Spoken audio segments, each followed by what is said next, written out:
Hello everyone, Dan here from the Next Issue Podcast. On today's video, I'll be doing a review for the latest spin-off from The Walking Dead, Dead City.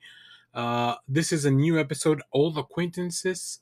In this episode, Maggie finds Negan, and they travel to Manhattan.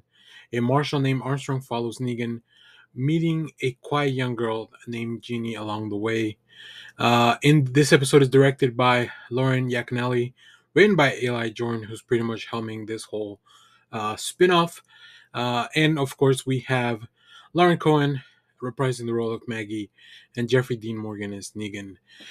So I do want to mention I fell off The Walking Dead a few years back.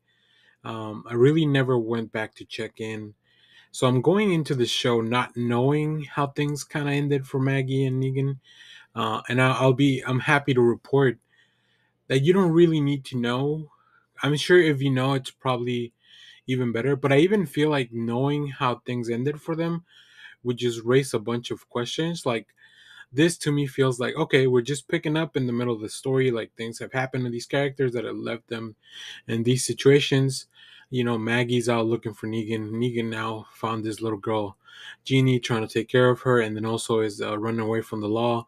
So there's, all these circumstances. In the end, don't affect the larger story, but it's still a really interesting idea to follow these characters after everything that we've seen him go through in the main show. So the long-awaited return of The Walking Dead brings fans back into a familiar world of the undead with the first episode. Longtime followers of the series, there's a sense of getting more of the same for sure, but this episode also follows the show's tried and true formula that has resonated with audiences for so many years, right? There's a reason why these shows are still on the air, like, and they keep making spin-offs. I think one of the highlights of the episodes is the focus on Maggie and Negan, two characters who have really captured the imagination of the fans. I think they're very popular characters since their introduction. They've had some of the most uh, imaginative arcs, really, specifically their story, the relationship between them from the main show. And they just, both Lauren Cohen and Jeffrey Dean Morgan continue to deliver exceptional performances because they've lived as these characters for so long. So that's really cool. And this show really revolves around their relationship and how that is all affected by things that have happened to them, but also their mission at hand. So that really puts a lot of pressure and tension on the show, which is really fun to kind of follow along. On top of a larger story about the Walkers. So, in a refreshing change of scenery, episode one takes us to Manhattan, offering a new, intriguing setting for the show. The decaying cityscape provides a hauntingly captivating backdrop, emphasizing the desolation and decay of a once vibrant metropolis. The unique environment also injects a fresh sense of unease and danger, reminding viewers that no place is safe in this post apocalyptic world.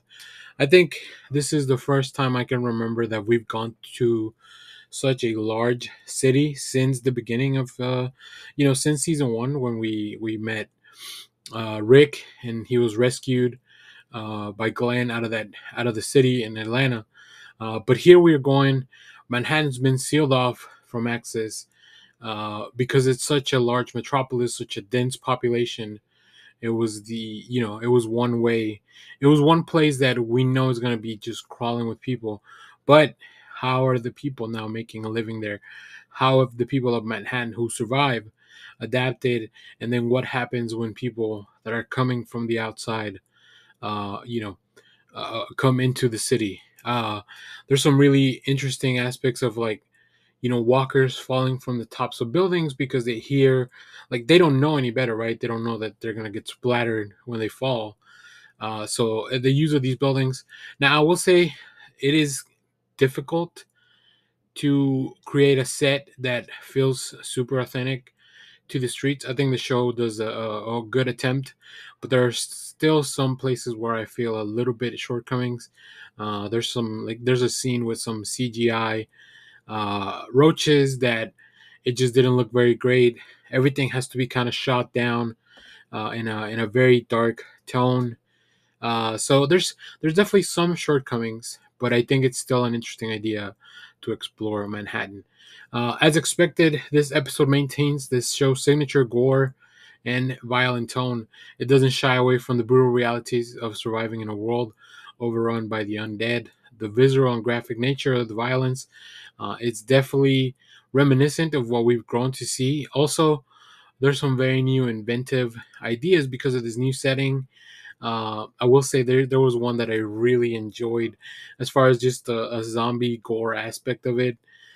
There's a walker that has a rat living in its mouth. I guess it's super. It's a really fun shot, specifically when that walker attacks somebody. It feels very reminiscent of like Alien and the extra thing coming out of the mouth. But I think overall, this aesthetic is what's been established, and the atmosphere is recaptured there. Um, I will say also, because it is a spin-off, the episode kind of falls short with its treatment of side characters. We're introducing a few people in this supporting cast, but so far to me they feel very neglected, a little underdeveloped, and also in a show like this, sometimes we just introduce bodies to throw them at the walkers, right? So don't get attached to anyone too quickly, um, because we don't really know exactly what their fate's going to be so far. I will say as well, on a more positive note, this episode introduces a few ideas that spark some excitement for the future, some fresh concepts, some really like interesting new points of views. They just offer a glimmer of hope for anybody that's just willing to hang on and see the rest of the season. Um, but the one thing I will say, the villain to me felt kind of cheesy and over the top. We've had some really great villains, including Negan himself, the governor. Like, just if you go back through all the seasons, to me, this one hasn't hit yet. But I don't know. Maybe in the future, with a little bit more development, they can work into it. So overall, I think if you're a big fan of The Walking Dead, you'll probably enjoy this episode. I think, like I said, I like Maggie and Negan a lot. Um, Cohen and uh, Jeffrey Dean Morgan, just they've lived in those characters for so long that it's very exciting to come back and see them. And their motivations are very clear for longtime fans and also for new fans.